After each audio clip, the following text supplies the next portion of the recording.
Le collectif a fait davantage parler de lui parce qu'on a remis la question des pêches au cœur de l'autonomie alimentaire. Vous savez, avec tout ce qui s'est passé pendant la pandémie, on a réalisé à quel point l'alimentation dépendait des chaînes d'approvisionnement et que ces chaînes-là, bon, au Québec, ont tenu le coup, mais quand même, ça aurait pu mal aller. L'épisode du papier de toilette l'a montré. Donc, nous, on se posait la question, comment ça qu'on parle pas plus, davantage des pêches dans le bioalimentaire? On parle beaucoup de l'agriculture de proximité, l'agriculture en circuit court, mais très peu des pêches, très peu de la contribution des produits de la mer à l'alimentation des Québécoises et des Québécois. Donc, durant la pandémie, entre autres, grâce à notre fameuse porte-parole qui est Colombe Saint-Pierre, je pense qu'on a scoré parce qu'on est allé chercher des nouveaux pans de la société. On les a intéressés à la question des pêches, à la question de l'alimentation issue du Saint-Laurent, mais plus largement aux relations avec le fleuve et à ses richesses comestibles.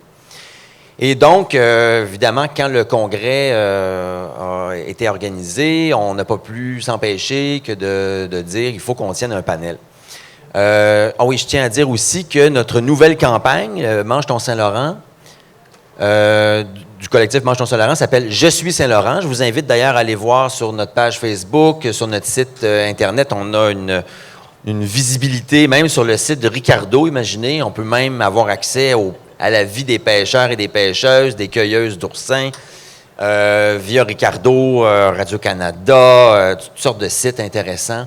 Cette nouvelle campagne-là, Je suis Saint-Laurent, a été financée par le MAPAC grâce à un travail d'équipe, il faut le souligner. Quand ça fonctionne, il faut le souligner. Donc, voilà. Mélanie, veux-tu dire quelque chose sur notre panel lui-même? Bien, pour ce qui est du panel d'aujourd'hui, dans toutes nos réflexions à la recherche de solutions pour rapprocher nos si belles ressources du Saint-Laurent dans nos assiettes, entre autres avec la présentation de Geneviève, plutôt les arts littéraires, les arts de la gastronomie. On a beaucoup à apprendre d'eux. Donc, on s'est dit, on pourrait ramener le milieu de la culture au sein des discussions avec des scientifiques parce qu'ensemble, on fait un regroupement terrible d'alliés. Puis aussi, pour se rapprocher davantage du milieu des pêches. Donc, aujourd'hui, je vais vous présenter 3 personnes fantastiques qui ont accepté de se prêter au jeu. Mais juste avant ça, aujourd'hui, on voulait vous annoncer que ça allait être enregistré puis diffusé dans le cadre du super beau projet de Lynn Morissette qui s'appelle Balado. Donc, avant de vous présenter, parce qu'on veut que ça fasse partie du Balado, on inviterait Lynn à venir se présenter puis aussi à parler en 2 petites minutes de son projet. Puis aussi pour vous dire que vos commentaires ou vos questions vont être enregistrés. Merci beaucoup tout le monde. Je suis Lynn Morissette. Je suis vraiment contente d'être ici pour vous présenter ce projet-là qui est né grâce au RQM. Ça faisait 5-6 ans que je rêvais d'avoir un podcast qu'on a appelé Balado. Et sans l'appui du RQM dans un programme qui s'appelle Valorisation de la recherche, ça n'aurait pas été possible. Donc, merci le RQM d'avoir permis ça, qui vit très bien. Ça va vraiment super bien, le projet. Dans le podcast, vous voyez ici un peu la plateforme. Il y a le code QR si vous voulez voir où on est, mais on est sur le balado.media. On a des épisodes avec, entre autres, Sylvain Lafrance, des gens qu'on a vus ici là, depuis le début du congrès, Mathieu Saint-Pierre, les gens du CIDCO, l'INREST, le ROM, l'Organisation Bleue, Catherine Lambert-Kwazumi de la Gamme. On parle de toutes sortes de choses super intéressantes. Et aujourd'hui, avec Mélanie, on s'est dit quelle belle opportunité de parler aussi de culinaire puis de ce qui va être présenté. Donc, il y a une captation audio qui va être faite pour un épisode qui va sortir le 12 juillet sur Balado, que vous pourrez entendre. Donc, juste des petites instructions supplémentaires, là, quand vous parlez, faites un effort particulier pour parler proche de votre micro, ça va être encore plus facile pour mon technicien au montage. Donc, le 12 juillet, puis tout ce que je peux dire, c'est merci au RQM de rendre ça possible. On a des belles rencontres, on raconte des belles histoires, et puis ces histoires-là méritent d'être racontées. Donc, merci d'y participer, puis merci au RQM d'avoir rendu ça possible.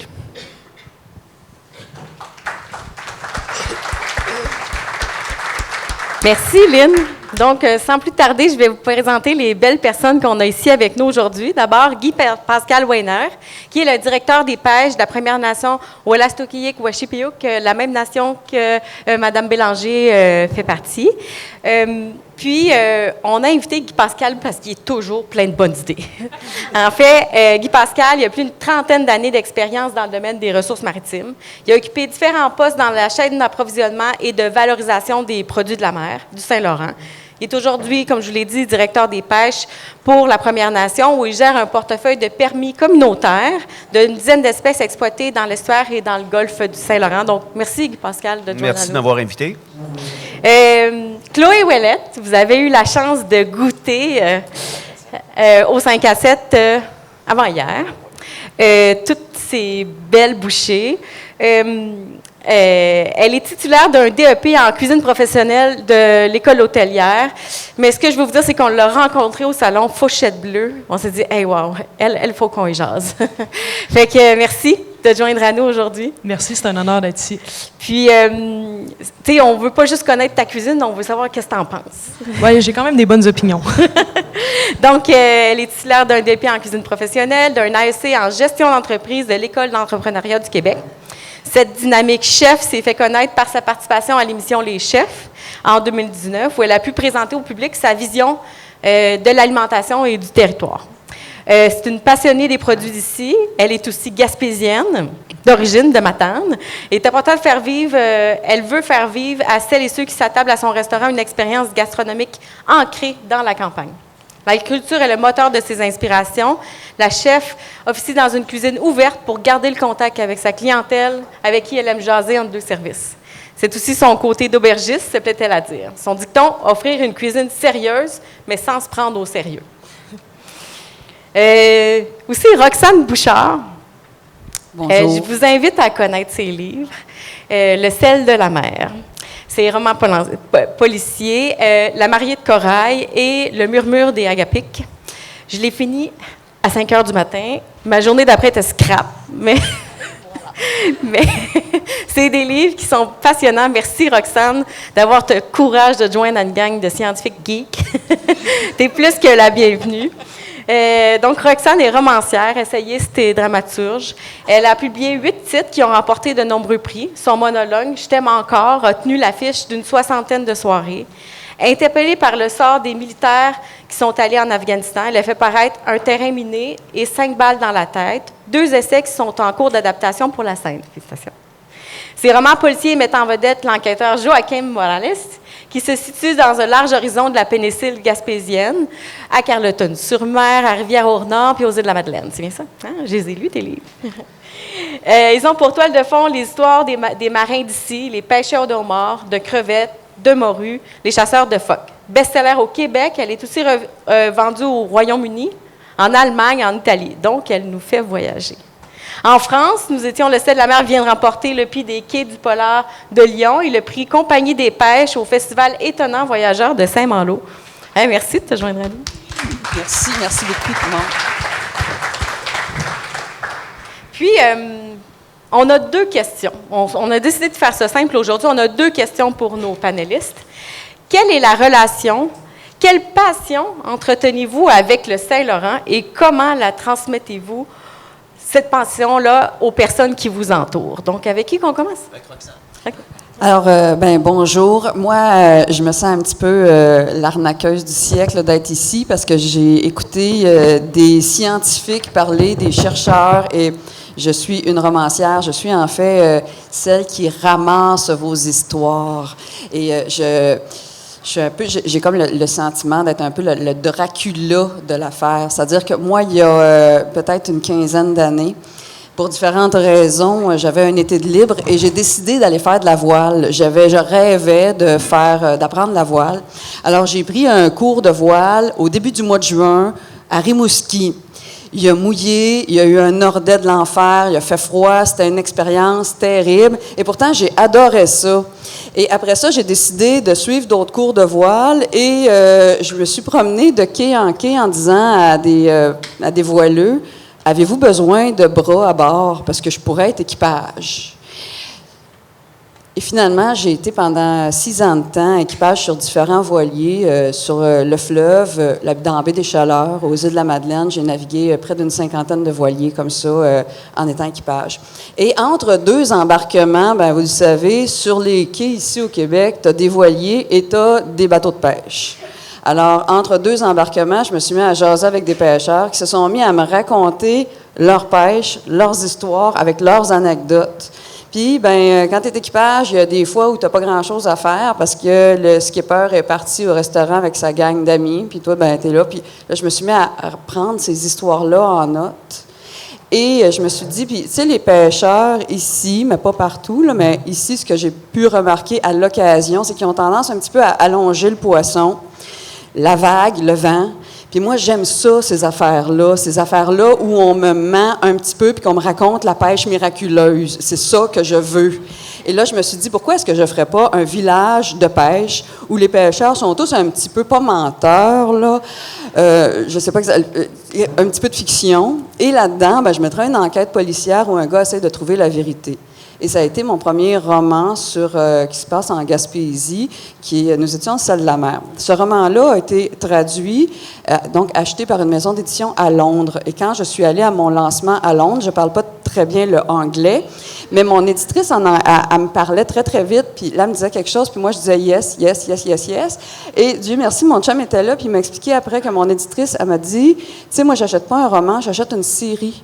Ce que j'aime, c'est les histoires de pêcheurs le long du fleuve Saint-Laurent. Ça me fait penser aux Islandais, ça me fait penser aux Norvégiens, ça me fait penser à d'autres romans qui ont cette ambiance-là et cette atmosphère-là. Elle a dit, moi, j'aimerais ça que tu fasses d'autres romans qui nous parlent de la Gaspésie. Et là, c'est comme ça que je suis retournée donc à la table des pêcheurs. Je me suis en allée voir les gens de Rivière-au-Nord, m'installer avec des pêcheurs de crevettes. Est-ce que j'avais compris que tu as dit oui à faire une série sans avoir compris que c'est ça qu'ils voulaient te faire faire? Oui. Oh! Mais j'avais pas signé de contrat, là. J'ai dit, on est dans un lancement, on a bu un peu, tu dis yes, yes, yes. Et après, on verra. Et c'est un peu comme aujourd'hui, là, le panel, j'ai dit yes, yes, et après, on verra. Mais c'était en français, là. Et donc, voilà, et là, je suis allée voir les pêcheurs de crevettes et j'ai écrit un 2e tome. Mais en jasant avec les pêcheurs de crevettes, j'ai rencontré d'anciens pêcheurs de morues qui m'ont expliqué. J'avais vu passer des lois, bien sûr, dans le journal, mais là, tout à coup, j'ai compris ce que c'était que d'avoir un moratoire sur la morue. Et j'ai fait un 2e roman dont l'intrigue policière se situe avec, tu sais, un peu, il y a toutes ces histoires-là en toile de fond. Et après ça, le 3e se portait sur la chasse aux phoques. Donc, je suis allée aux îles de la Madeleine rencontrer des chasseurs. Et donc, moi, c'est ça mon lien avec... c'est de me faire raconter ces histoires-là. Puis, ultimement, la quête de mon enquêteur, c'est juste comme une défaite pour pouvoir parler d'affaires que j'aime, donc parler d'histoires de pêche. Donc, tu transmets ta passion via tes romans, ça se sent, ça se lit, je pense, là. Puis c'est des histoires, dans le fond, un peu comme quand on dit au début d'un film, basé sur des faits réels, mais toute coïncidence toute vraisemblance entre des personnages réels et ce qui se passe dans le livre est pure coïncidence. Tout est vrai. Tout est vrai. Toutes les histoires en toile de fond, en fait, sont vraies. C'est-à-dire que, puis même, il y a des pêcheurs, dans le premier livre, j'avais gardé le nom d'un pêcheur, O'Neill Poirier. Mais là, après ça, quand j'ai fait le 3e livre qui se passe à partir des îles de la Madeleine, j'allais rencontrer des chasseurs de phoques. Puis là, bien évidemment, il y a des gars qui m'ont dit, ben là, tu as mis le nom d'O'Neill dans ton premier livre, tu vas-tu mettre le mien dans le 3e? Fait que, il y a il y a des noms comme ça qui ont été récupérés. Il y a le nom, entre autres, du bateau, le Jean-Mathieu, qui est dans mon... Et toutes les histoires, donc, de pêche en toile de fond de mes récits sont des histoires vraies. Merci, Roxane. Guy Pascal, toi, pourrais-tu nous parler de ta relation, ta passion au fleuve et comment tu la transmets? Ben, c'est peut-être plus ou moins original, mais admettons que je peux résumer ça, que chaque dollar gagné dans ma vie est directement ou indirectement lié au Saint-Laurent. On voit aussi que ta chemise. Oui, ben j'ai porté l'uniforme. C'est corporatif aujourd'hui, c'est de circonstance. Donc, mais c'est ça, mon plus grand trip adolescent, c'était de vendre 300 grammes de crevettes nordiques à Véronique Cloutier. Puis un peu plus tard, ben, mon plus gros trip, c'était de vendre 300 palettes de crevettes à l'eau blase, etc. Transformation des produits marins, contrôler la qualité, s'assurer que tout était bon. Donc, j'ai touché un petit peu à tout dans le domaine. Et je poursuis aujourd'hui dans le secteur de la capture, non sans difficulté. On en parle un petit peu tantôt. Mais comment je partage cette passion-là? Je suis un pêcheur de bureau. Je m'assure que mes collègues font bien leur job, mais moi, ma job commence au quai. Quand mes collègues reviennent avec les produits marins, ma passion, je la partage quand tout sourire, j'amène les oursins à Chloé. Tout sourire, j'amène mon flétan à tel restaurateur, puis que dans le corridor, à côté du chaudière de la MOP, hey, on fait un contrôle de qualité, on se mange un petit oursin ensemble, let's go. C'est ça c'est ce qui m'allume, moi. Voilà. C'est très clair. Je veux juste savoir, c'est oui. ça un contrôle de qualité alimentaire? Informel dans un restaurant avec le chef, oui, voilà, c'est ce que vois j'aime. dans ses yeux, hein? Merci. Et toi, Chloé? Moi, ma relation avec le fleuve a commencé il y a 27 ans. En fait, je suis née à côté du fleuve. Je viens de Matane. C'est de là que j'ai commencé un peu à m'intéresser. On aurait dit que quand on vient du bas du fleuve, la Gaspésie, on se rend pas compte, mais on prend un peu le fleuve pour acquis. J'ai réalisé ça vraiment quand je suis partie. Moi, je travaillais dans une poissonnerie avant de partir de Matane. Puis je commençais à plonger, l'histoire classique de chef. Je savais pas trop par où m'en aller. Je voyais les flétans rentrer, les oursins. Je comprenais pas trop, j'avais 14-15 ans. Finalement, je me suis découvert une vraie passion. Quand je suis partie étudier en ville, je me suis rendu compte que les gens, ils mangent pas de crabe à Pâques. C'est pas comme ça, c'est pas éduqué. En ville, les gens, ils se rendent pas compte que les gens, ils se rendent pas compte que le Saint-Laurent il est accessible. Même si tu es à Montréal, tu es à Québec, on est à côté du fleuve. Fait que depuis que je suis chef, je me suis donné un peu le devoir de valoriser mon Saint-Laurent, peu importe où ce que je passe. Je dis toujours, j'ai envie d'éduquer les gens par rapport à ça. Pendant la pandémie, avoir un restaurant, c'était pas facile. Je me suis dit, moi, je suis à côté de Drummondville, il n'y a pas de poissonnerie, parfait, j'ouvre une poissonnerie. Ça fait 2 ans que je tenais une poissonnerie. Toutes les fins de semaine, quand je parle d'éduquer, c'est que je parlais qu'il n'y avait pas de saumon du Saint-Laurent, puis les crevettes d'Argentine du Québec, ça n'existe pas. Fait que, tu sais, souvent, on part de loin avec les gens, mais je pense que en tant que chef, c'est un peu notre devoir de montrer aux gens tout ce qui est fait derrière, tous les scientifiques, tous les gens qui travaillent en arrière du fleuve, pour avoir un résultat dans notre assiette. Ben moi, j'ai comme la job facile de le montrer à monsieur, madame, tout le monde. Fait que mon lien avec le Saint-Laurent, ça va être toute ma vie, je pense. Puis ça va être un combat un peu d'une génération, là. C'est bon que tu aies dit que Matane n'est ni au Bas-Saint-Laurent ni en Gaspésie. Je pense que c'est une question Ça, c'est un débat infini, là. Oui. J'embarque pas là-dedans. Oui, c'est quasiment une question de conclave où on embarque des gens, on mange la clé, puis vous ne sortez pas tant que vous ne décidez pas si c'est le Bas-Saint-Laurent ou la Gaspésie. Le collectif est né, puis vous le savez, le collectif est né précisément pour les raisons que vous avez diversement évoquées, c'est-à-dire qu'on est sur les rives d'un grand fleuve, d'un grand golfe. Pour les personnes dans l'Est, c'est un peu plus clair, quoique des fois, comme tu l'as dit, on tend à l'oublier. Mais la majorité des Québécoises puis des Québécois ont une relation au mieux, touristique, et au pire, d'étrangement ou d'indifférence par rapport au fleuve. Puis l'objectif du collectif Penchons sur Laurent... Saint-Laurent, pas juste le fleuve. C'est vrai, merci. C'est parce que je suis à Québec. L'objectif du collectif, c'est de rapprocher les Québécoises et les Québécois du Saint-Laurent, de développer une sorte de culture de la maritimité.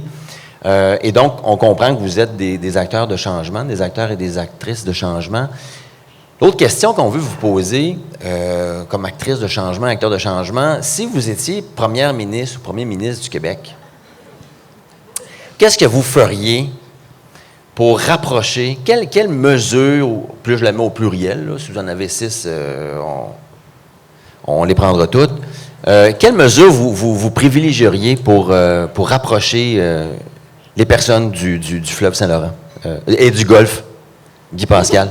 Estuaire. Je travaille en milieu autochtone. Je travaille pour la Première Nation Wolastoqiyik Wasipekuk, Kouédit. Donc, c'est ça, je gère un portefeuille de permis communautaires, 10 espèces, plusieurs permis par espèce, puis mise en contexte, on est au lendemain du jugement Marshall, milieu des années 90.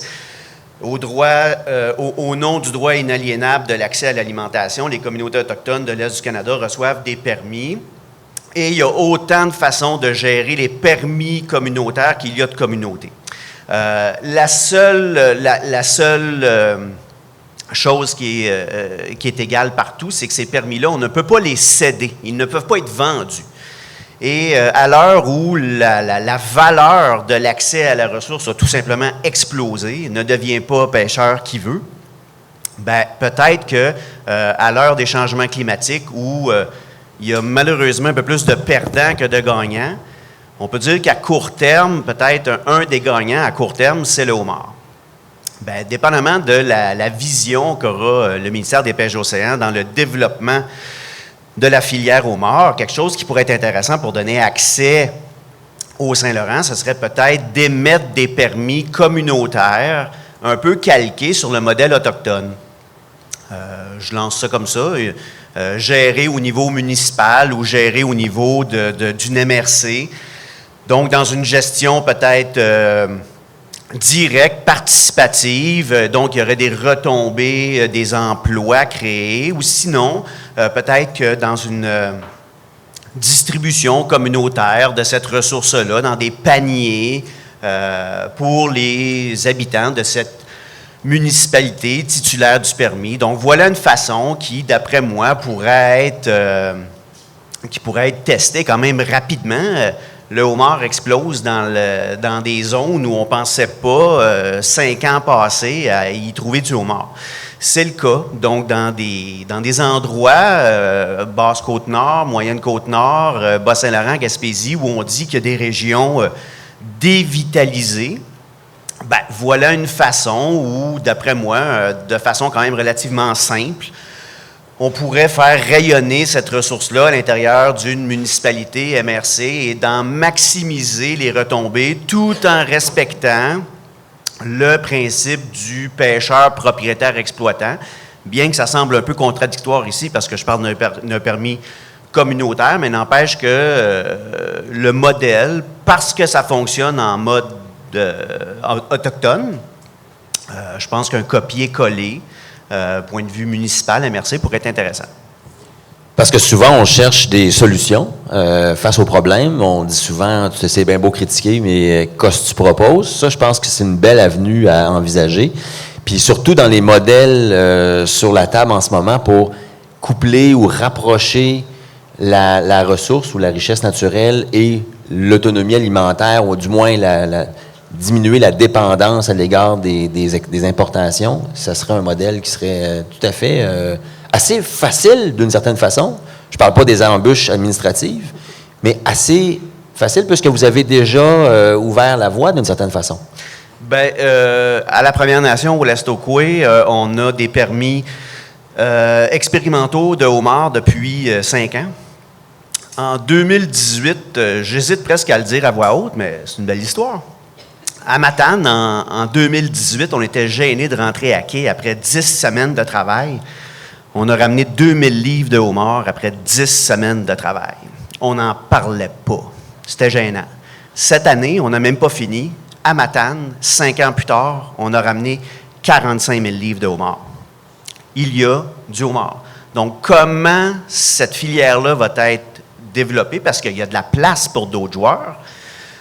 Comment ça va être développé, puis au moment où les communautés côtières la résilience de ces communautés-là va être mise à l'épreuve, avec les changements climatiques qu'on connaît, qui nous ont un peu étourdis, du moins moi hier, avec les images qu'on avait hier. Voilà une façon qui, d'après moi, je pense, ça pourrait augmenter la résilience des communautés côtières. Merci, Pascal. Donc, mettez un astérisque à votre agenda. Là. Quand ça va se faire ailleurs que dans 2 ou 3 communautés autochtones, c'est ici que ça va avoir été dit. Dès 2024, ça me ferait plaisir d'appuyer ce développement. Bon, voilà. Chloé, toi, tu as le chapeau du Première ministre. En fait, je pense que je pourrais être sous-ministre de Guy. C'est des valeurs.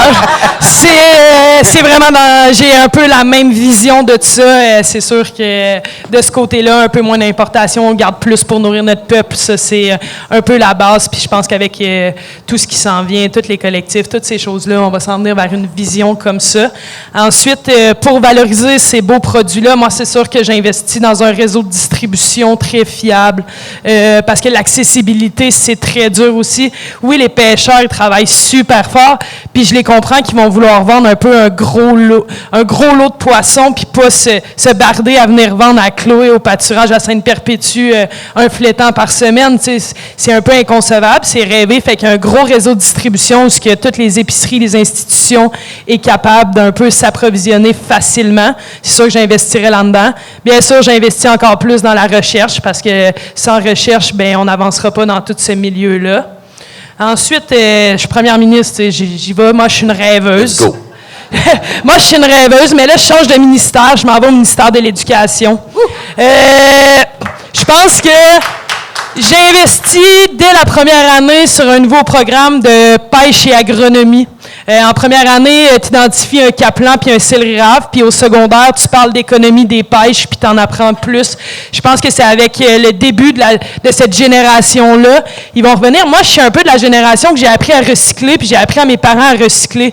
Fait que je pense que c'est pensable de se dire que les jeunes qui parlent du Saint-Laurent puis qui parlent autant de toutes les pêches puis de tout ce qui s'en vient, ça va leur donner, un, de l'intérêt, puis deux, ça va apporter ça à la maison, ça va leur donner le goût d'en manger. On va parler d'économie un petit peu plus tard avec leurs parents. Je pense que ça serait comme la voie. On enlève un petit programme à l'école, puis on intègre pêche et agronomie. Je pense que ça serait mon devoir de premier ministre. Wow! Bien joué. Tout le monde a pris des notes ici, là? Sans faire de politique, je pense qu'il y aurait 2 premiers ministres, là, ou peut-être même 3, on verra. Là. Oui, c'est ça, comme un certain parti. Toi, Roxane? Moi, j'avais mal compris la question. OK, bon, ben maintenant, il faut que tu réagisses à chaud. Je pensais que c'était qu'est-ce qu'il faut dire au premier ministre. Moi, je veux vraiment pas être première ministre. Et en fait, j'aurais tendance à dire que j'ai pas envie de rien y dire. J'essayais de... C'est sûr que votre réalité, je la connais pas. Par contre, je connais ma réalité culturelle, ma réalité littéraire, et j'ai toujours trouvé que ce qui émanait, en fait, en culture du gouvernement, on a juste à penser à la campagne de promotionnelle sur la langue française actuellement, c'est peut-être pas la meilleure campagne à vie pour faire aimer les produits d'ici ou la langue d'ici. Puis j'aimerais ça faire un parallèle avec ce qui s'est passé dans le domaine du livre. Quand on revient 15 ans en arrière, le livre au Québec, si tu voulais acheter un livre québécois dans une librairie, il fallait vraiment que tu sois décidé. Parce que tu traversais d'abord le rayon des grands livres français, puis du roman poche américain, du roman format poche, là, pas poche-poche, là. Du format poche américain, et en arrière, à gauche, à côté des toilettes, il y avait un rayon de littérature québécoise, mais qui vient de sortir, là, parce que dans 3 mois, il ne sera plus là, le rayon de littérature québécoise. Et les chroniqueurs à la radio, à Radio-Canada, il y avait, puis même en éducation, ce qui était beaucoup vanté, c'était la littérature étrangère. Et on avait, on se faisait dire à quel point la littérature étrangère était belle, était bonne. Et nos éditeurs, les auteurs avaient beau faire des tables rondes, des campagnes promotionnelles, il ne se passait rien. Qu'est-ce qui est arrivé? Il y a un moment donné, il y a des lecteurs, à partir des réseaux sociaux, qui ont dit « Hey, nous autres, on les aime, les livres québécois, puis le 12 août, on va acheter un livre québécois. » Et là, ça s'est mis à faire boule de neige. Mais vraiment, c'est les lecteurs entre eux. C'est même pas venu de grands lecteurs intellectuels qui avaient quelque chose à la radio ou du ministre de ci, ça. C'est venu des lecteurs. Et là, ça a tellement fait boule de neige que dans les dernières années, le chiffre d'affaires des libraires vire de bord. C'est-à-dire qu'ils vendent plus de livres québécois le 12 août que pendant toute la période des fêtes. Et là, ils ont fait inverser la tendance. Et là, après ça, il est arrivé la tendance « J'achète québécois le 12 août ». Et là, à Radio-Canada, partout, ils sont mis à dire « Hey, qu'est-ce que vous achetez, vous, le 12 août ?» Et là, les gens se prennent en photo, disent « Qu'est-ce que je te suggère pour le 12 août? Qu'est-ce que j'ai acheté pour le 12 août? J'en ai pas juste acheté un, j'en ai acheté 8, voici ma... » Et là, tout le monde a capoté là-dessus. Et là, tout à coup, du rayon en arrière, à gauche, à côté des toilettes, la littérature québécoise a migré en avant chez les libraires. Et là, tout à coup, on est devenus fiers d'être des auteurs québécois. Et moi, ces lecteurs-là me font vivre. qu'est-ce qui est arrivé? Il est arrivé à un moment donné quelqu'un qui est tombé en amour, puis qui a dit, nous autres, on aime ça. Et je vous le dis, mes livres, ils sont 3 fois plus chers que le format poche américain. Fait que c'est même pas une question de coût, c'est qu'à un moment donné, il y a des gens qui ont décidé d'investir dans la culture de chez nous. Puis moi, c'est pas au ministre que j'ai envie de parler, c'est à vous autres. J'ai envie de vous dire ce que vous faites comme recherche. Go!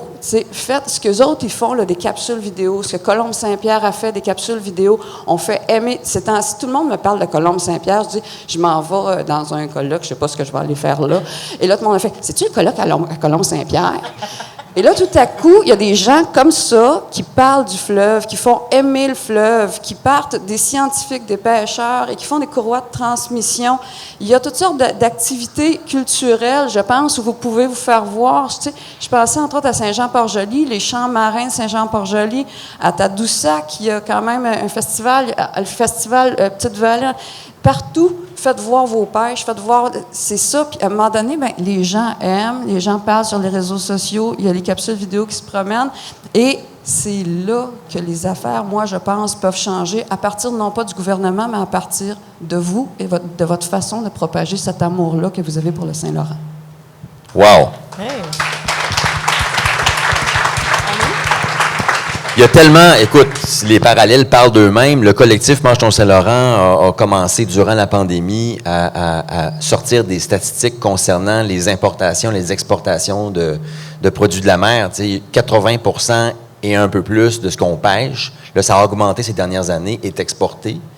Puis plus que 80 quelques pourcents est importé de ce qu'on mange en produits de la mer. Donc, je vois à travers ce que tu viens de dire, puis de ce que Guy Pascal et Chloé aussi ont évoqué, c'est l'idée de s'approprier, de se réapproprier, pour autant où ce qui tourne autour des richesses du Québec, finalement, puis de ne pas rendre ça synonyme de fermeture, comme la globalisation, la mondialisation l'a souvent identifié. Si on est trop local, ça veut dire qu'on est fermé. Je pense qu'on est en train de comprendre que c'est peut-être pas, c'est pas si clair que ça, puis que la globalisation a entraîné, surtout au niveau des transports, puis de la déterritorialisation des cultures, peut-être plus d'effets négatifs que positifs. Je laisserai tout le monde juger de ça. On va passer à la période de questions, parce qu'on veut aussi vous entendre. C'est un panel, hein, c'est pas une conférence à 4 ou à 5. Donc, veux-tu me promènes avec le micro? Puis, oui, OK. Donc, si vous avez des questions, levez vos mains, puis vous adressez vos questions qu'on aimerait brèves, parce qu'on voudrait que plusieurs personnes puissent intervenir. Si vous pouviez vous présenter pour que nos panélistes puissent savoir à qui ils ont affaire. Voilà. Bonjour, merci beaucoup pour ce panel. Moi, je m'appelle Bettina, je suis étudiante au doctorat à l'Université Laval. Et en fait, j'avais une question sur l'image du fleuve. Moi, je suis française et j'ai passé ma vie les pieds dans l'eau. J'ai mangé des fruits de mer, du poisson, enfin, ça fait vraiment partie de ma culture. Et quand je suis arrivée ici, j'ai été un peu surprise du fait que, justement, malgré le fait qu'on soit à côté du fleuve, ce ne soit pas si développé. Et dans mes cercles privés, pas forcément à l'université, mais dans mes cercles privés, j'entends souvent dire « oui, mais le fleuve est sale, on ne peut pas se baigner, etc. » ce genre de choses. Et j'ai l'impression que l'image du fleuve est pas forcément réelle et finalement limite en fait l'accès des gens au fleuve. Et je voulais savoir ce que vous en pensiez. Allez-y, si quelqu'un veut réagir. C'est sûr que moi, je pense qu'il y a une mauvaise image touristique. C'est-à-dire que quand on regarde, tu sais, c'est quoi faire du tourisme pendant tes vacances? C'est aller à la plage et te baigner avec tes enfants. Si tu essaies de faire ça au BIC, même au mois de juillet, tu vas souffrir avec tes enfants. Et je pense qu'il y a une autre image à donner du fleuve. Ça, c'est vrai. Puis moi, je trouve que j'ai appris à connaître le fleuve en faisant de la voile. C'est quand même un peu particulier parce que c'est comme si je le connaissais pas. Ce que j'avais de vision, parce que je viens de Joliette, je m'excuse, tu sais, je l'ai pas, moi, cette culture-là du Saint-Laurent. Je mangeais pas du crabe à Pâques. Et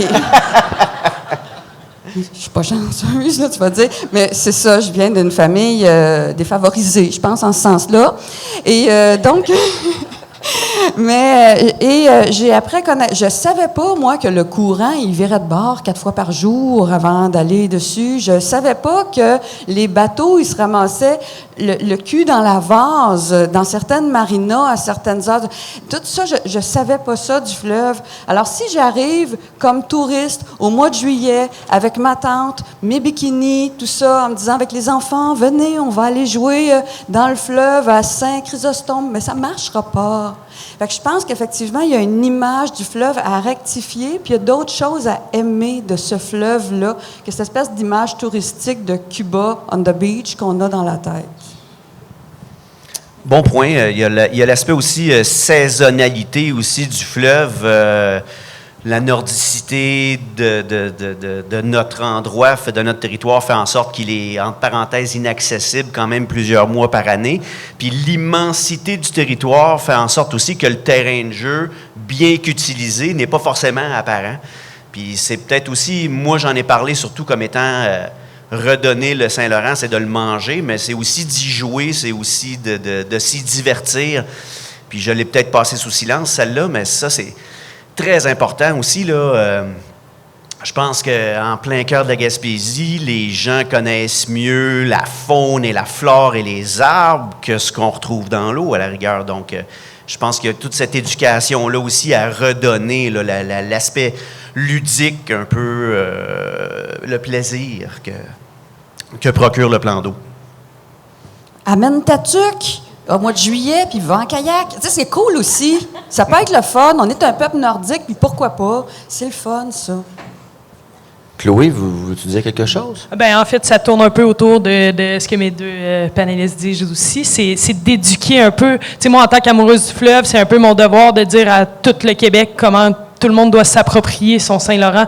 Tout Québécois devrait justement connaître son Saint-Laurent puis être capable d'en parler puis de le valoriser. Fait que c'est vraiment encore une question un peu d'éducation puis d'en parler. Même de publicité, limite, de marketing autour du Saint-Laurent. Justement, comme tu disais tout à l'heure, les gens, ils ont un peu peur de leur fleuve. Ils le connaissent pas vraiment, en fait, parce que souvent, c'est un peu des faussetés qu'ils vont dire à côté de ça, là. Fait que c'est vraiment de rééduquer les gens à tout apprendre ce qu'il y a sur le Saint-Laurent, parce que c'est un infini, là.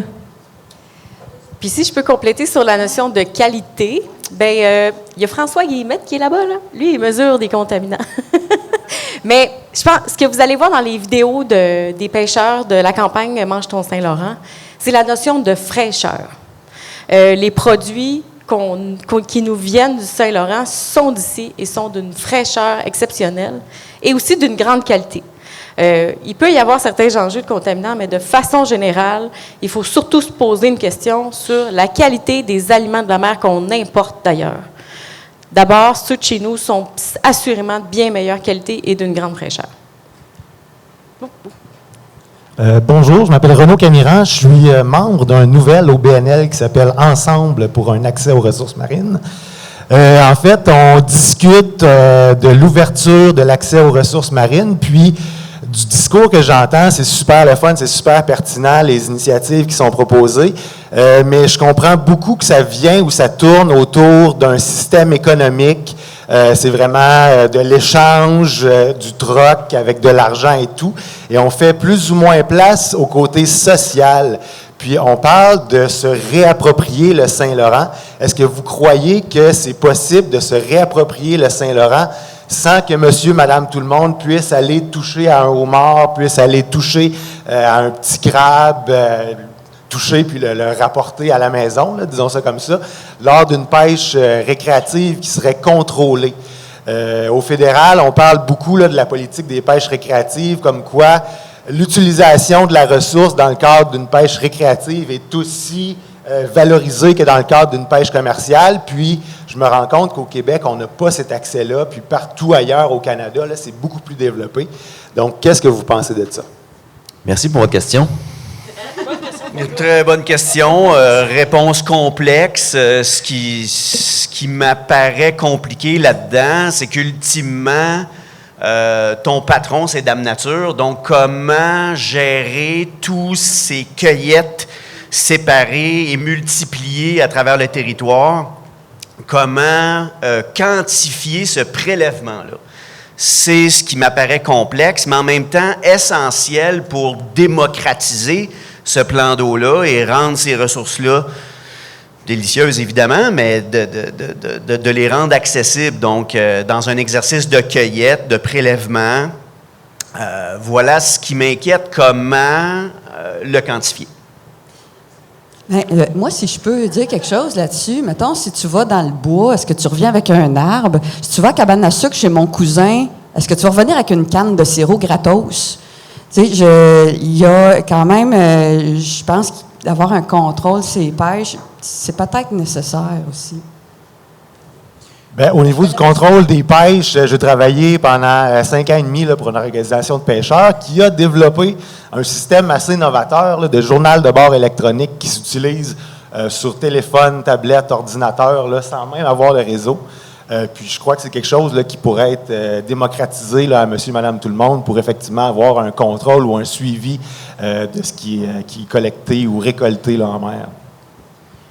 Mais il y a une chose qui est certaine, c'est que pendant longtemps, les pêches au Québec ne faisaient pas partie du Québec d'une certaine façon. On était, quand on dit qu'il y a un héritage colonial dans l'économie des pêches, c'est-à-dire qu'on a souvent, et encore aujourd'hui, d'une certaine façon, on pêche pour les autres. C'est des entreprises québécoises qui pêchent, mais l'essentiel des captures vont à l'étranger. C'est quand même récent que les produits de la mer plus fins se retrouvent sur les tables des chefs. C'est d'ailleurs eux et elles qui ont joué un rôle incroyable pour faire mieux connaître les oursins, le crabe de roche, toutes des espèces qui étaient méconnues au Québec. Fait que c'est assez récent, finalement, qu'on y ait un mouvement social pour s'approprier le fleuve Saint-Laurent, puis d'une certaine façon, le fleuve et le golfe, puis le remettre au Québec. Alors, je pense que c'est le début, puis à mesure qu'il va avoir, puis je pense que l'objectif du collectif Mange ton Saint-Laurent, c'est ça, c'est de susciter des mouvements, plusieurs mouvements, à travers les arts, chez les restaurateurs, même chez les pêcheurs, chez les transformateurs, les collectivités territoriales, les MRC, les Premières Nations, qui ont déjà des projets de fédérer, ou pas de fédérer, mais de mettre en relation tout ça, pour qu'on puisse justement sortir d'un modèle assez conventionnel, somme toute, qui a beaucoup de rigidité, puis il ne s'agit pas de pointer des responsables du doigt, c'est un sillon qui s'est creusé sur des centaines d'années. Je pense qu'on est à l'aube de quelque chose qui peut bouger, mais il va falloir être constant parce que ça a pris minimalement 400 ans à se creuser, ce sillon-là. Ça va au moins prendre 400 ans pour le défaire. Je ne veux pas dire par là qu'il faut trouver un élixir Oui, c'est ça. Mais autrement dit, il va falloir être persistant et ne pas se décourager au moindre refus pour faire avancer les choses. Je pense que on peut au moins dire ça. Je ne sais pas si vous avez l'air de dire... OK. Je trouve que ça avance pas assez vite. Ouais. Cette façon de démocratiser l'accès au Saint-Laurent, cette façon-là, vient peut-être créer des inégalités avec les populations qui sont plus vulnérables, qui ont peut-être moins de moyens. Puis ça, je trouve que c'est vraiment problématique parce que c'est à tout le monde le Saint-Laurent. On parlait, là, on ne rapporte pas une canne de Saint-Laurent, une canne de sirop d'érable gratuit, mais c'est sur un terrain qui est privé alors que le Saint-Laurent appartient à tout le monde. Donc c'est ça, moi, ma problématique, c'est ça le problème que je vois et que je ressens.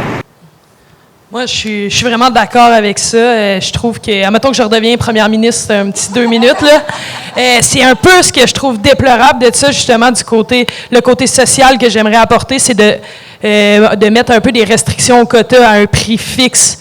Oui, je comprends que les pêcheurs ils ont besoin de vivre et tout, mais de toutes les classes sociales puissent avoir accès à nos ressources. Ça serait vraiment mon rêve ultime que, justement, tantôt on parlait du crabe des neiges, mais moi je le vois pas comme un produit de luxe. J'aimerais ça que tout le monde puisse en manger à un prix fixe quand c'est le temps. Parce que, tu sais, on va un peu partout dans le monde, mettons des pays où est-ce qu'ils ont des noix, on se promène sur le bord de la rue, il y a des poches de noix, ils vont nourrir leur peuple un peu avant de l'exporter. Puis, tu sais, l'exportation, c'est pas mal, puis c'est pas ça que je veux enlever non plus, parce qu'on a des beaux produits, mais c'est de donner notre accessibilité à toutes nos classes sociales de manger du poisson. Puis ensuite, on pourra exporter à un prix un peu plus élevé. Mais justement, là, je serais première ministre, puis je pourrais balancer avec les pêcheurs un peu le prix qui manque, là. Mais c'est ça, c'est un peu idéaliste sur le côté social. Moi, j'adorerais qu'un jour, on puisse se rendre là, puis que toutes les classes sociales puissent avoir accès à nos produits marins. Là. Et ça, Chloé et Guy Pascal, je ne m'intéresse peut-être pas moins à toi, Roxane, mais est-ce qu'on en connaît des initiatives qui visent à élargir l'accès aux produits de la mer auprès de groupes sociaux? Est-ce qu'on pourrait déjà lancer cette idée-là? Tu sais, avec la Nation, il y a des belles boîtes là, que vous distribuez aux membres de la Nation. Là. Veux-tu en parler un petit peu? Ben voilà, à chaque année, on distribue des boîtes à nos membres, environ 1200 boîtes. Il y a peut-être au moins 500 $ de poissons et fruits de mer dedans. Et on reçoit ça juste avant Noël, donc ça provient de nos pêches commerciales. Donc, je reviens un petit peu tantôt quand je disais à l'échelle municipale, par exemple, si vous trouvez que les citoyens ne participent pas ou ne répondent pas au sondage, là, demandez-leur un recensement de 3 pages en échange d'une boîte de 500 $ de poissons. Vous allez avoir toutes les informations que vous voulez de vos citoyens. Donc, voilà une façon qui pourrait justement redonner. Là. Mais oui, chez nous, c'est ce qu'on fait. Puis c'est accueilli, tambour et trompette, ça provient de nos pêches commerciales. Puis on donne ça chez nos partenaires industriels, c'est cuit, coupé, emballé. Puis le crabe de là-bas, le homard de là, la crevette d'ici, le sébaste, le turbo, bref, tous les permis qu'on exploite. Et on met un chou sur la boîte, puis c'est réussi. Parfait, merci. Est-ce que, oui, d'autres questions? Est-ce qu'il y a le micro? Oui, bonjour. Catherine Guillemette, Transport Canada. Je suis une petite fille de Québec, mais j'habite maintenant en Outaouais. Puis, comme on le voit ici, c'est principalement des gens qui habitent dans les villes côtières le long du Saint-Laurent. On a plusieurs chercheurs ici, mais comment qu'on fait pour rejoindre les gens du Québec qui ne sont pas le long du Saint-Laurent, qui sont... en Outaouais, je le sens souvent, je vais chercher des produits du Saint-Laurent, des produits québécois, je ne les ai pas. Peut-être que j'ai plus de facilité à les trouver quand que je me rapproche du Saint-Laurent, mais je pense qu'il y a ce besoin-là aussi que les Québécois qui sont loin du Saint-Laurent se rapproprient le Saint-Laurent. Fait comment qu'on peut faire ça pour les accompagner? Merci de la question. Est-ce qu'il y a c'est une belle question, là? En fait, moi, je peux essayer un peu d'y répondre, mais ça prend des petites initiatives. Comme moi, mettons, j'avais une poissonnerie à Drummondville avec seulement des produits du Québec. Je pense que ça prend, comme je disais tantôt, c'est un réseau de distribution que ça va prendre au final. Que toutes les épiceries de la province aient accès un peu, que tous les petits commerces indépendants aient accès. Puis quand tu as un petit commerce, parce que moi, j'en ai un commerce. Si tu n'as pas envie de faire 4, 5, 6 appels, fait que ça prend un gros réseau. Admettons qu'on parle, on imagine, ça prend un gros réseau de distribution où est-ce qu'on est capable de faire une commande puis avoir nos accessibilités, puis qu'on puisse justement distribuer autant que dans les épiceries, dans les petites épiceries, puis que là, justement, on démocratise, que peu importe que dans l'épicerie que tu vas, ben, tu es capable d'avoir accès au Saint-Laurent. Je pense que c'est vraiment à grande échelle si on veut vraiment donner accès dans les autres régions. Moi, pour l'avoir fait à Drummondville, j'étais comme la seule dans cette ville-là et c'est quand même compliqué, mais je pense à travailler toute la gang ensemble, ben, c'est comme ça qu'on va avancer puis qu'on va être capable de les valoriser dans toutes les autres régions. Là. Puis moi, ça aussi, c'est vraiment dans mes valeurs de sortir le Saint-Laurent un peu du Bas-Saint-Laurent puis de la Gaspésie puis l'amener en ville. Là. Une initiative aussi qui a bien réussi l'année passée avec la table ronde des restaurateurs / Manger Saint-Laurent. C'était des achats groupés. Il y a toujours un équilibre dans le volume, dans la demande. Bonne semaine, mauvaise semaine. On me dit qu'à Montréal, il se vend 500 livres d'oursins. Ben, j'ai dit, moi, minimum, pour que ça vaille la peine, c'est 2000 livres d'oursins par semaine. Le gars, il dit, t'es-tu fou? Ben, on a réussi à 10 000 livres en 3 semaines. Par des achats groupés. De restaurateurs qui ne pouvaient pas décommander. Donc, il y avait peut-être quelque chose de contraignant, mais ça forçait justement à être créatif dans la cuisson, dans la congélation. On fait un velouté aussi, on fait un potage là, on met ça dans le sel de ce côté-là. Bref, ça, c'est ton métier. Mais donc, voilà une façon d'acheminer des quantités plus considérables dans des milieux peut-être un peu plus urbains, Magog, Sherbrooke, etc., Montréal, Mont-Tremblant. Parce que, bon, Québec-Maritime, c'est tellement grand, le transport, circuit court de distribution, C'est facile à dire, c'est très complexe à mettre en branle. J'aime beaucoup cette question-là parce qu'effectivement, on parle du Saint-Laurent, mais il y a l'Abitibi, il y a Chibougamau. Roxane, toi, est-ce que tu as eu des lecteurs de Rouyn-Noranda, de lectrices de Clova? Bien, moi, j'aime beaucoup cette question-là parce que quand j'étais allée, j'avais rencontré un pêcheur de Mont-Louis, puis il m'a dit « D'où c'est que tu viens, toi? » Puis là, j'avais dit « Joliette, c'est pas loin de Montréal. » Il m'a dit « Oh, le fleuve chez vous, c'est une rivière. » Puis je trouve que la différence, justement, illustre l'affaire. C'est-à-dire que c'est comme le territoire est si grand que quand je vais en France, puis je parle de la Gaspésie, je parle d'un autre pays.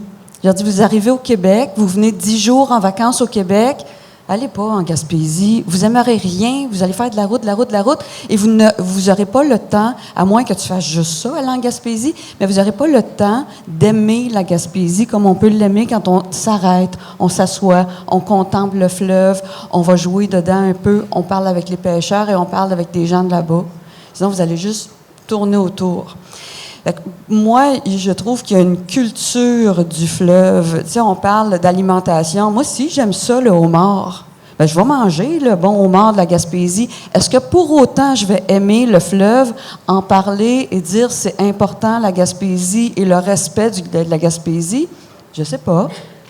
Alors, je pense qu'il y a comme un amour plus global, pas juste aimer les fruits de la mer, mais aussi valoriser tout le peuple marin. Tu sais, tantôt, je parlais du moratoire à la morue.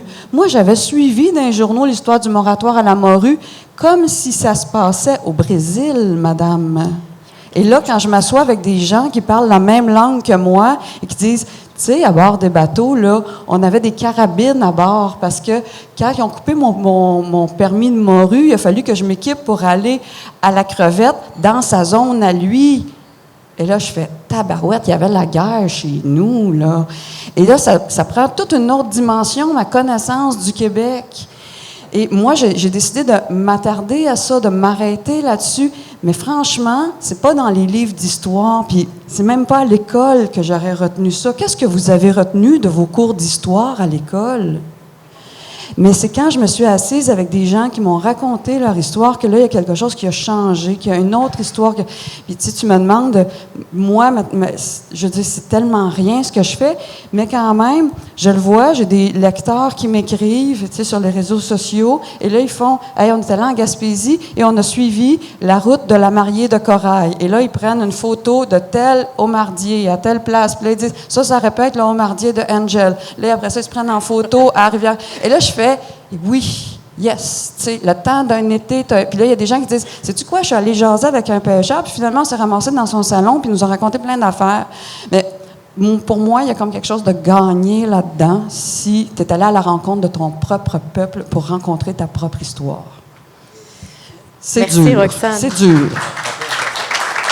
Moi, je l'ai appris dans la mariée de Corail. C'est vrai? Mais c'est drôle parce qu'après, tu sais, les pêcheurs, ils me racontent des histoires. Moi, je prends des notes, mais tu sais, je suis sur le bord du quai, on est dans un café, on prend une bière, tu sais, fait que je prends des notes, j'ose pas trop tout le temps les enregistrer. Mais après ça, ils lisent mes romans, parce que je leur en ship par la poste, tu sais. Et là, ils refont mes calculs de marée. Ils checkent mes quotas si c'est correct. Puis là, ils m'écrivent pour me dire où ils m'appellent, puis ils disent « C'est correct, la petite, t'as bien fait tes devoirs. » Aïe, aïe, aïe. Dernière question. Donc, bonjour. Donc, très intéressant. Jean-François Audy, donc je suis professeur en logistique. Donc, la perspective que je vais poser, puis on l'a évoqué, là, le temps que ça arrive. Je vois que dans les chaînes d'approvisionnement, on a tout le temps une offre. Puis cette offre-là est en train d'exploser. Et il y a une demande. Et visiblement, historiquement, la demande a été plutôt développée, non pas localement, pour différentes raisons, vous l'avez bien évoqué, mais plutôt à l'international. Donc, et là, on revient avec cette notion-là d'autonomie alimentaire, d'une part, mais aussi une meilleure qualité, une fraîcheur. Qu'est-ce que ça prendrait pour mieux coupler? En fait, on a évoqué juste avant la notion de distribution. OK? Donc visiblement, ça semble être un frein. Parce que la demande, donc les marchés, et par les différentes initiatives, ça se développe. Localement, ici, on est friand. Donc, il se crée une demande qui n'était peut-être pas là historiquement. Donc, c'est quoi le frein, en fait? Pourquoi on n'est pas aussi en mesure on a une offre qui est, somme toute, locale quand on regarde au marché à l'international, et de les coupler, donc vraiment venir les attacher, là, surtout quand la fraîcheur est quand même un élément, à une demande locale, à Drummondville, à Gatineau, à Hull. Je veux dire, c'est quoi le frein? C'est quoi qui fait en sorte? Parce que j'ai de la difficulté, ça reste que c'est transporté, et c'est pas une marchandise, là, c'est mon passé, mais on la stocke pas, là. Je veux dire, elle est fraîche quand même, il y a ça. Puis, ce que je comprends, François pourra valider, on parlait de contaminants, ça vient d'autres endroits. Donc, ce que nous, on achète ici, en grosse partie, est de moins bonne qualité. Il y a quelque chose qui ne fonctionne pas dans l'équation. C'est quoi le frein? Qu'est-ce qui se passe au niveau de ces chaînes-là d'approvisionnement? On produit ici pour approvisionner à l'extérieur, mais on s'approvisionne de leur part. Je suis un peu sans mots au niveau des flux logistiques. Le prix. En fait, c'est des ressources quand même dispendieuses. On dit que oui, on est prêt. Moi, c'est un peu plus facile. J'ai un restaurant gastronomique. J'étais dans un marché public. Ce qui manque, c'est justement que tout le monde puisse être accessible. On en parle, c'est facile de dire, oui, tout le monde est intéressé, mais après ça, il faut que tout le monde l'achète aussi. De dire qu'on veut avoir ces produits-là, c'est une chose, puis qu'on a vraiment envie, puis qu'on a ces valeurs-là. Mais après ça, justement, avec la situation économique des 2 dernières années, puis même avec la pandémie, je pense que c'est là le plus gros frein aussi, parce que je suis d'accord qu'après ça, si quelqu'un en logistique comme ça se met sur comment faire un réseau de distribution, c'est faisable. Mais si dans le réseau de distribution, il n'y a pas d'acheteurs ou les acheteurs sont beaucoup moins là sur le volume, c'est là aussi que ça va freiner. Fait que selon moi, c'est une grosse question sur le prix, puis sur ce qu'on en venait tantôt, un peu le côté social, qu'il va falloir un peu donner l'accessibilité à tous nos Québécois, nos produits marins.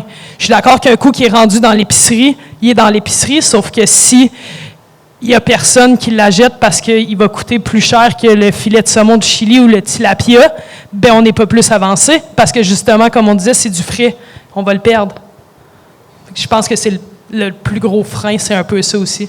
Juste une très rapide, parce que si on a le même... En fait, est-ce qu'on a le même saumon? Disons qu'on prend l'exemple ici.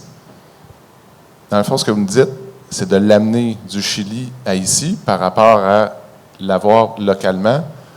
Il n'y a pas de chaîne logistique, donc d'approvisionnement. Quand ça arrive, il y a un prix de revient, parce que vous payez qui va être supérieur. Donc, dans le fond, c'est une inefficience de l'approvisionnement, dans ce cas-là, c'est cette notion-là, parce que le marché est là. Je veux dire, c'est ça qui me fascine. Donc, on trimballe quand même un produit de l'autre côté de la planète, puis visible pour la même chose, en fait. C'est pas juste la capacité de payer du mangeur ou de l'acheteur. C'est ça qui est assez fascinant, là. Donc, cette notion-là de mutualiser, d'avoir c'est ça qui semble être une grosse problématique. Mais est-ce que ça veut dire que le homard, mettons le homard qui est, je sais pas, moi je suis super fictive dans le prix, là, mettons qu'il est 8 $ la livre ici, il se vend en Chine 16 $ la livre? Pour que, dans le fond, c'est ça un peu votre question. Il est pris ici, il est vendu là-bas, il faut qu'il paye le transport quelque part. T'sais. Alors, qu'est-ce qu'on ne comprend pas dans cette chaîne-là? Bien, dans un Québec urbano-centré, pour l'avoir vécu avec mes oursins encore une fois, c'est que les oursins se ramassent à Montréal pour être réemballés puis redistribués à Charlevoix, puis que finalement, lui m'appelle puis il me dit hey, « tes oursins, c'était moche, hein? » Bien, c'est sûr, ils ont passé devant la face alors que le camion aurait presque pu arrêter là. Donc, c'est peut-être de restructurer les procédures, pas seulement la distribution, mais le réemballage, que le produit soit prêt à livrer et non de donner ça vrac, une scène la tonne à la Maurice Duplessis, puis d'envoyer ça à Montréal, puis qu'eux réemballent ça pour ensuite être redistribué. Donc, il faudrait que tout parte de l'Est du Québec prêt avec le chou sur la boîte, finalement. Bon, puis Jean-François, je t'invite à lire, il y a un excellent rapport qui a été publié, je pense, que c'est au RQM, sur l'économie des pêches, où justement on aborde cette question-là, puis on dit que la question n'est pas que logistique, elle est d'abord économique et elle est historique. Souvent, les questions logistiques sont secondaires. On envoie du monde sur la Lune, puis on cherche un submersible à 4 km en dessous de l'eau. La logistique, souvent, n'est pas un problème en soi. C'est souvent des questions économiques et politiques qui sont derrière. On a quand même discuté de belles choses aujourd'hui. Je vous remercie d'avoir été là. Je remercie d'abord les panélistes en votre nom, d'avoir accepté. Merci tout le monde. Merci beaucoup. Merci beaucoup. Merci beaucoup. Mission accomplie. Merci à vous d'avoir été là, très studieux et studieuses. Donc, c'est l'heure du dîner. Le retour se fait... Non, OK, il y a quelque chose... il y a une annonce à faire? Oui, il y a une annonce. Mais vous avez fini. Je veux quand même vous remercier énormément, moi aussi. Vous avez eu la main d'applaudissement à Mélanie et François qui ont animé le panel. Roxane, Chloé, Guy Pascal, merci, sérieux. Tu sais que depuis les débuts du RQM, on pourrait appeler, je pense, rebaptiser RQM, sans changer l'acronyme, Relations Québec-Maritime. Je pense que ça pourrait être vraiment... en tout cas, pour moi, c'est ma vision des choses. C'est ce qui m'a motivé beaucoup quand j'ai commencé en tant que directeur thématique. Le mandat, c'était d'animer une thématique. Et la première chose qui est arrivée, c'est des relations. Je fais un clin d'œil à Lisiane qui, le premier jour, est arrivée dans mon bureau parce qu'elle avait des questions, puis c'était ma tâche de l'écouter. Et puis, je salue Maïka après, Daniel. On a cultivé des relations, puis je suis extrêmement impressionné par ce que j'entends aujourd'hui, que je vois aujourd'hui. Le chemin parcouru est énorme. Donc, mon mot ici, deux choses. Premièrement, remercier d'abord les partenaires. Un réseau, c'est des partenaires, ils sont affichés là. Prenez le temps de regarder qui est là. On a 200 membres là, au réseau Québec-Maritime. Ce sont des institutions, puis ça fait en sorte que tous les humains sont membres de cette relation Québec-Maritime. Mais principalement, Port de Québec, j'ai adoré le lieu. Le lieu est important pour avoir des relations de qualité. Donc, merci au Port de Québec. Merci à Synchronex et Desgagnés, je le répète, qui ont permis à ce que les étudiants puissent venir sans frais facilement. Ça, c'est super important, la relève. N'est-ce pas, Chloé? Je voudrais en profiter pour... il y a 2 petits messages d'intérêt public avant. OK? Les cocardes, tous les papiers là, qui traînent sur les tables que vous avez utilisés, c'est en fait, je mets des guillemets, c'est du papier de graines. OK? Vous pouvez... c'est des semences. Alors, je vous invite à en faire des petits chiffons. Vous plantez ça quelque part dans votre environnement intérieur ou extérieur. Arrosez-le, puis regardez qu'est-ce qui va se passer. Le RQM va fleurir quelque part. Deuxième chose, les repas. Aujourd'hui, il y a de la bouffe. Il y en a peut-être, s'il y en a trop, en tout cas... l'excédent va être confié à l'organisme Aube-Rivière. Donc, ça ne sera pas perdu, ça va bénéficier aux gens qui sont dans le besoin, qui en ont plus besoin que nous. Donc, voilà, puis je poursuis avec les remerciements. J'aimerais vraiment remercier les directeurs thématiques. Dani, c'est pas fini, là. Pourquoi tu remercies tout le monde? OK, c'est pas fini. Je remercie... Ouais. Donc, je remercie les DT. C'est pas fini, mais en fin de compte, l'annonce que je vais vous faire, je vais le dire, c'est que aujourd'hui, c'est ma dernière journée en tant que directeur du réseau Québec-Maritime. Et... ils sont contents, c'est bien! Ouais. Donc, c'est pour ça que je voulais remercier, là, en tant que directeur, quand même, la fantastique équipe qui m'a accompagné, que j'ai vu, qu'on a construit petit à petit. Là. Puis donc, Jean-François, François Guillemette, que vous avez déjà vu, Mélanie, qui a animé la session, mais qui la co-anime aussi avec Roxane Lavoie. Ça aurait été vraiment chouette. On a une belle pensée pour Roxane, qu'on aurait aimé qu'elle soit avec nous. Mais Lucie, qui va être là tout à l'heure, et Madeleine, je la mentionne parce qu'elle était directrice thématique, puis elle a pris sa retraite. Mon Dieu, je ne sais pas si c'est de notoriété publique, là, mais ouais. Voilà.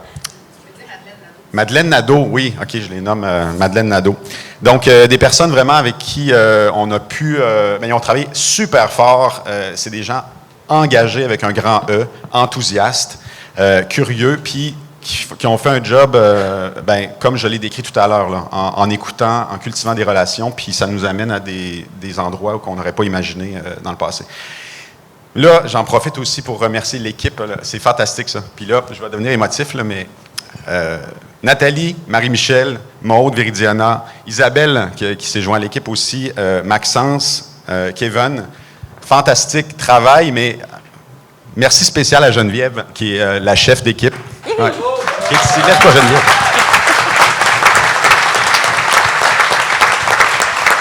Bravo. Je fais ça maintenant parce que je sais qu'il y a plein de monde, que vous avez faim, que vous êtes captifs. Donc, je ne voulais pas le faire à la fin de l'événement. Là où on commence à s'en aller vers la Saint-Jean-Baptiste, la fête du solstice, aller fêter l'été qui s'en vient. Donc, merci. Puis voilà. Puis évidemment, c'est le temps, je m'en vais, mais le RQM va être en excellente... entre d'excellentes mains. Donc, toute la confiance que j'ai reçue dans les dernières années, je la fais reposer, je la donne à Gwenaëlle Chailloux, qui a été... viens me rejoindre, Gwenaëlle, qui est ma collègue Alice Maire, donc c'est officiel depuis peu. Moi aussi, j'ai mon livre à faire signer. Ben oui, voilà. Donc, pardon? On va se connaître. C'est ça. Donc, Gwenaëlle a un parcours fantastique en tant que chercheuse, mais c'est aussi une grande cultivatrice des relations. Elle a à cœur le transfert des connaissances, le maillage intersectoriel, et la recherche intersectorielle, la collaborativité, ce nouveau mot de Geneviève, il est vraiment de bonne main. Donc, je te laisse tout ça. Tu peux te présenter comme tu le sens, mais en tout cas, voilà, c'est officiel. C'est maintenant que ça se passe. Merci tout le monde. Puis maintenant, mais c'est ton demi-jour de congrès. C'est comme on passe le relais, là. Oui. Ben, d'abord, merci à toi, Dany. Merci de votre confiance aussi à toute l'équipe. Ça fait depuis hier, avant-hier officiellement, mais finalement, ça fait quand même 6 mois qu'il me supporte et puis qu'il m'éduque dans cette nouvelle fonction. J'ai vraiment de la chance d'avoir une super équipe et puis j'espère continuer dans la même voie. Je veux continuer dans cette voie-là, donner peut-être plus ma teinte plus féminine. On va voir, certainement. Donc, moi, je vais aller faire signer mon livre « Nous étions le sel de la mer » parce que, magnifique. Catherine, moi, je suis un peu comme Catherine dedans. Puis j'en ai reconnu des gens. Je pense qu'il y a Gwen Duval aussi qui est par là. Je ne sais pas si elle l'a lu, mais c'est une petite Catherine aussi. Alors, merci beaucoup. Vous avez fait un panel magnifique. Je pense que Parlons d'avenir, on en a parlé là, et puis on va continuer à en parler cet après-midi. Et on s'en va vers l'avenir, mais avant tout, on va aller manger. OK? Donc, super. Tout est servi là-bas. Si vous voulez en savoir plus sur mon curriculum vitae, venez m'interroger. Bon appétit tout le monde, puis on se revoit à 30.